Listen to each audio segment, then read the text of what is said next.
any essence born within a tropical region must be deeply pigmented, or else it cannot survive. That's how you know when you saw the mummy, and you saw that light complexion man running around up there with nothing on his top and nothing. You know that can't be true. Scientifically, any European that walked in Egypt in that heat, that complexion, would die of melanoma by 14 years of age.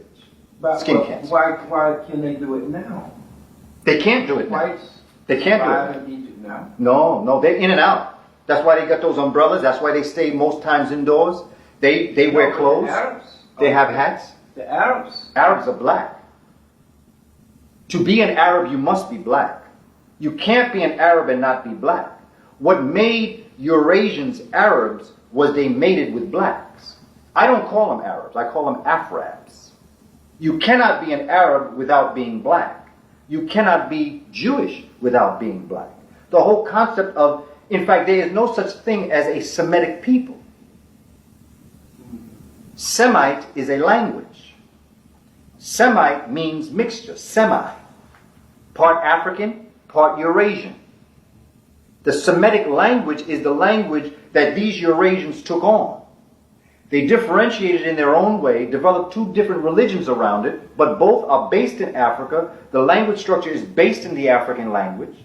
So Arabs, and by the way, the lighter complexion Arabs must be fully clothed. That's why they wear all those clothes. It has nothing to do with modesty.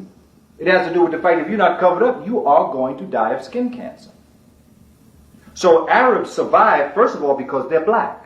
And just like African Americans survive in heat, Arabs survive in heat. Because African Americans and Arabs are the same. It's all according to the Eurasian. Because remember, Dr. Diop teaches us, there are only two groups of people.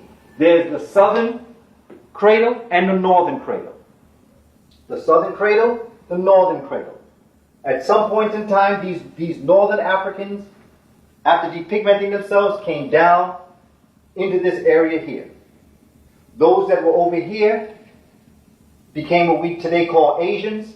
Those that came from here, they basically are the Europeans, but they're all the same people.